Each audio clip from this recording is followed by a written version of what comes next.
Roundtable of 2024. We're really glad you could join us. The Broadband Office actually has quite a few updates to provide. It's been a busy couple months for us, so we're excited to tell you what's been going on and also to open it up for Q&A so that we can have a good discussion. So just a couple of reminders about this call.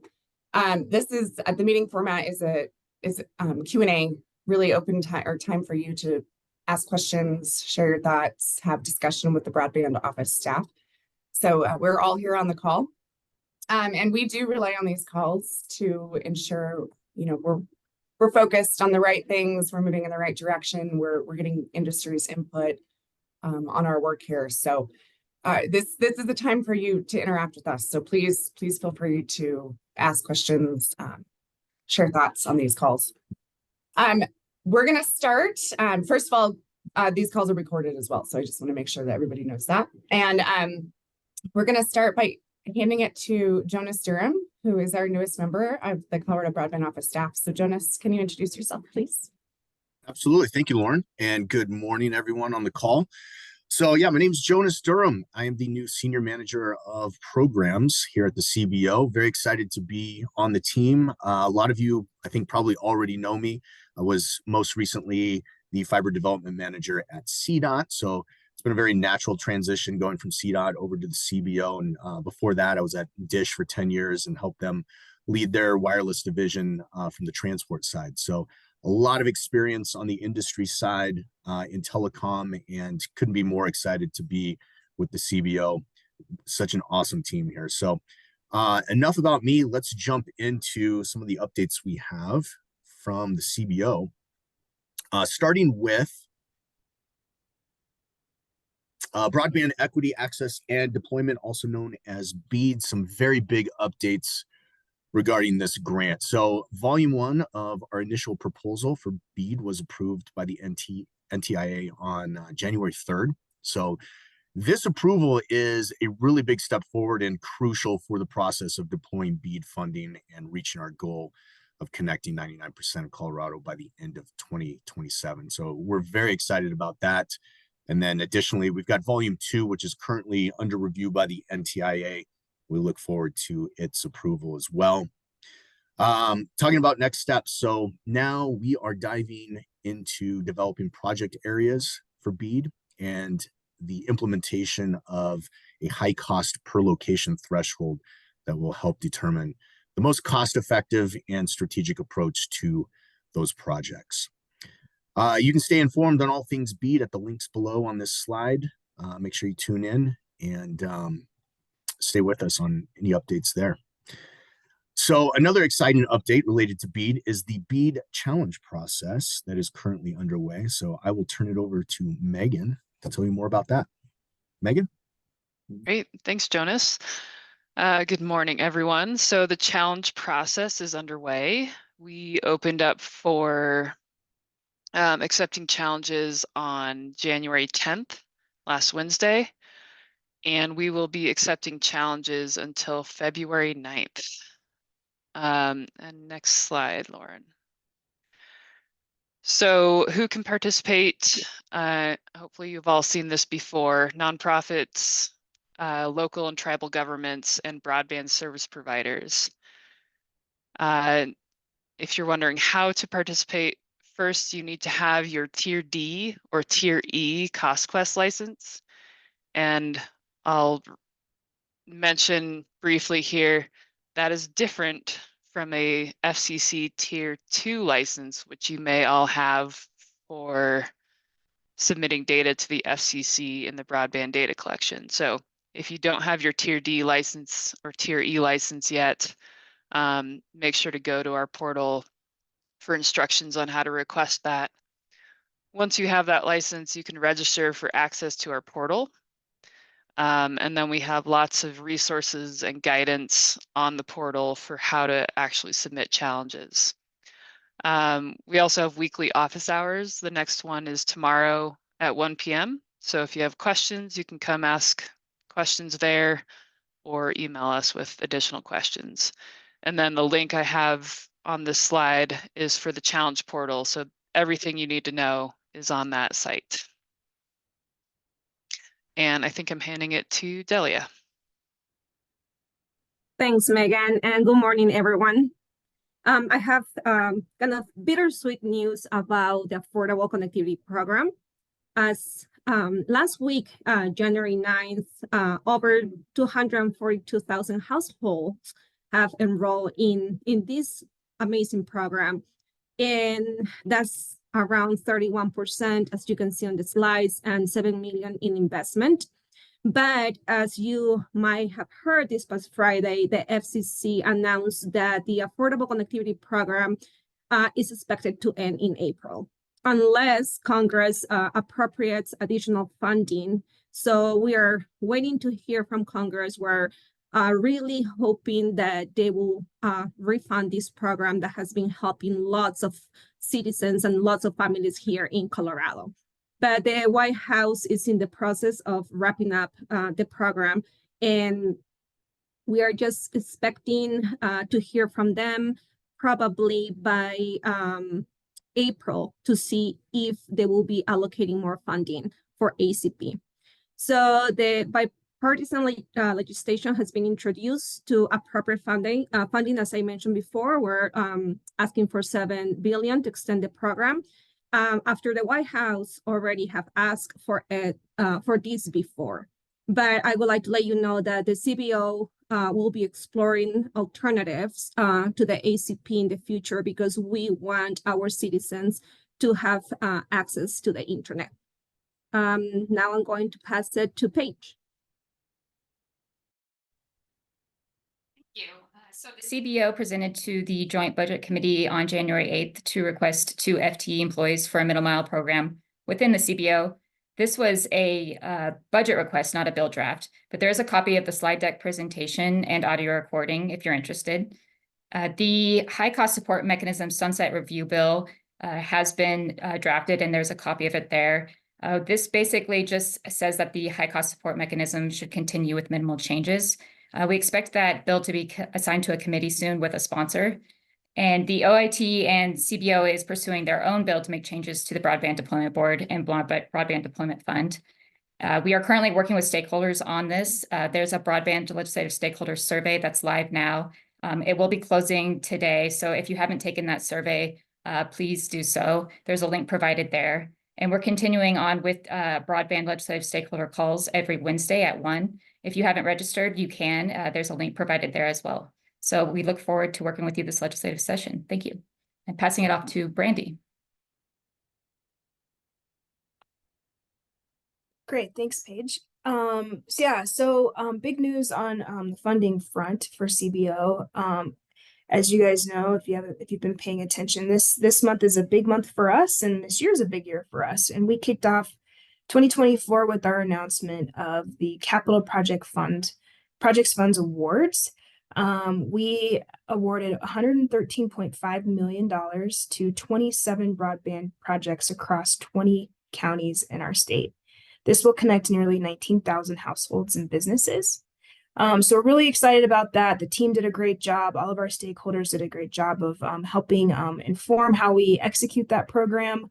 And, with each round of funding, we learned a lot more. So we're going to carry a lot of what was successful for that program into BEAD, as well as tweak some of things going into BEAD. But we largely feel like this was a great success for CBO in the state of Colorado. So what's next for CPF? When we announced our awards, we kicked off a 10-day challenge process and a 7-day appeals process, which ends January 18th, so this week.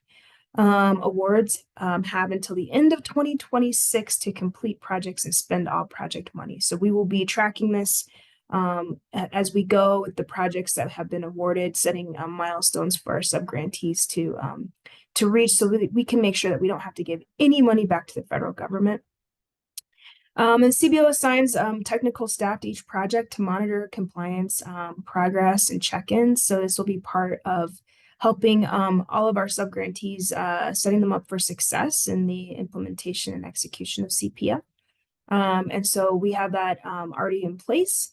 And, so we'll have more instructions and directions on that once we get to the point where we award grantee agreements. And so these are tentative awards. Obviously, we have to wrap up our challenge and appeals process, but once that process is completed, we'll begin to work with subgrantees on their grant agreements. But if you haven't had a chance, I encourage you to go to our website. It's on this slide deck to look at the awards and all of the instructions for the challenge and appeals process. But we just wanted to say thank you to all of those who applied to the program. It was very, very, very competitive, and we were never going to have enough money for the 113 odd applications that we received. But we feel like the folks that got awarded put their best applications forth. And I know it takes a lot of time and effort and money and so forth to put these together. But what I would say, in the last point I'll say about CPF, if you were not awarded, please don't be discouraged. BEAD is our next biggest opportunity for those that were not awarded, because those locations are still not served. The folks that submitted applications and essentially were not awarded. So we were looking for universal coverage, and I would encourage everybody to use the work that they put forth in CPF and apply that to BEAD. You're halfway there. Maybe in some cases you're more than halfway there for a BEAD application. So just really, really encourage you guys to keep trying. We have grant programs, BEAD, and obviously we have the high cost support mechanism funding. So there's funding for folks. We just don't be too discouraged by it. It was extremely, extremely competitive for the amount of funding that the requests that we received. Here's a map. It shows our Tier 1 and Tier 2 awards. As you can see, a lot of awards went to rural Colorado. And so we're really pleased this program was designed to do that. And so a lot of areas saw investment that maybe hadn't seen a significant broadband investments in the past. So we're really excited to continue working with these counties and partners. And eventually we would love to have this whole entire map have a color on it. So, again, that speaks to there's more opportunities to connect Coloradans. So we're kicking that off, the next version of the next phase of our grant programming with BEAD here pretty soon. So thanks again to everybody who applied. We really appreciate it.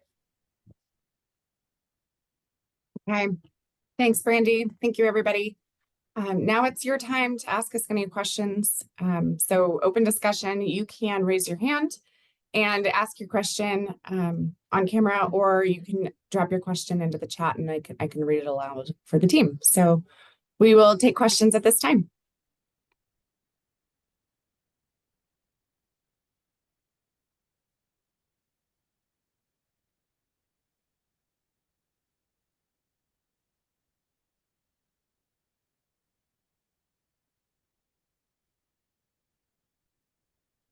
Or comments. Tim, go ahead.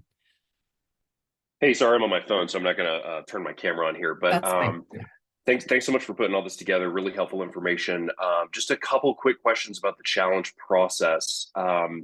Is there any detail on CBO's website about how information can be submitted confidentially through the challenge process? I know there's a note in, I believe, volume 1 about it says that information should be submitted confidentially, like in accordance with applicable regulations or something like that. And I'm just wondering if there's any information from the CBO about how that should be done.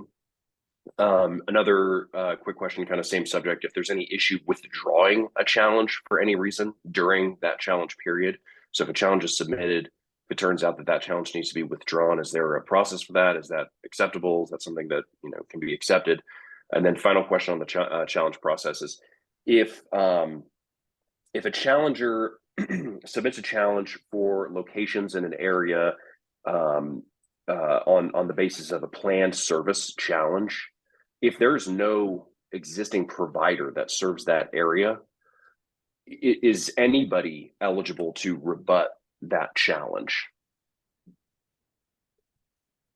I feel like, Megan, you're the guru here. Yeah, I'll take those. On the confidential information, our form has instructions on, you need to indicate whether it has PII or confidential information, and that will send you to a secure evidence upload site. So that's how you can submit that confidential information securely. Great. So no additional like showing or letter or justification statement that we required in addition. You're literally just marking it confidential for the CBO. Right. Yeah. Just marking Okay. it confidential. Great. Thank you for that. The second question on withdrawing,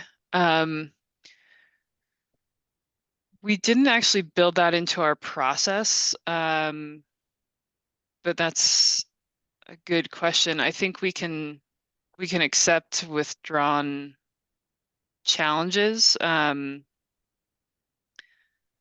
think we'll just need to communicate over email so you can let us know what needs to be withdrawn. Sure. And the guidance on who can rebut the planned service challenge is pretty, open-ended. I think it says anyone can submit or anyone can rebut a planned service challenge. Great. So I'll have to look into that a little further, and maybe we'll put that in our FAQs for the challenge process. If we can, further define what that looks like. Great. Yeah, that makes sense. Really appreciate that feedback. Okay, thanks, Tim. There's a question in the chat. When will you have a draft for the CBO OIT high cost support mechanism bill? Paige, can you answer that one? Yeah. So we don't have a draft yet, and we haven't started working with a drafter. The idea is to continue with our stakeholder calls with that stakeholder survey based on those results, and then start working with a drafter. And then we will continue with those stakeholder calls and present what we've drafted in those stakeholder calls. And Elizabeth, who dropped that question, and feel free to ask additional questions if you have them, but hopefully that answered it. You're welcome. And Tim, your hand is still up, but I'm assuming that's still up just from your previous question, correct? You don't have anyone? Yeah, sorry about that. I will put it No, down. that's fine. Totally fine. Yeah, I just want to make sure. Okay. Oh, thank you, Paige, for dropping that into the chat. Okay. Other questions or topics that you guys want to discuss?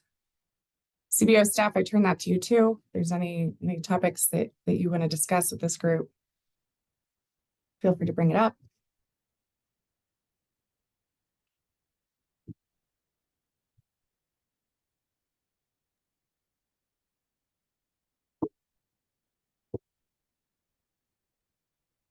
Yeah, Lauren, I don't know if we have anything. I think the presentation was kind of our topics. So, I think for the staff, CBO, we're kind of, in a not a holding pattern, but just more of like a, pre-planning for BEAD. So, hopefully we'll have more to talk to folks about. I think our next one is in March, right? Yep, next call is in March. So yeah, March 19th. And if there are any other questions, we can close it down. But just a couple of things before we do close. There's multiple ways to stay informed from the CBO. So there's the roundtable calls. There's our email there if you need to reach out to us directly about the advanced grant program. There's our newsletter, Twitter, and then we get pretty regular news coverage as well on just what we're doing here. So we have a webpage, Broadband in the News. You can follow all the news articles.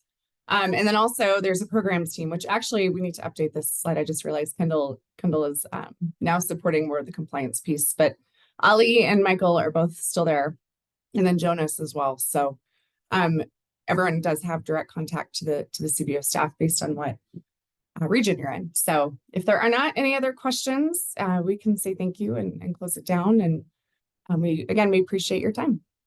Thanks, everyone.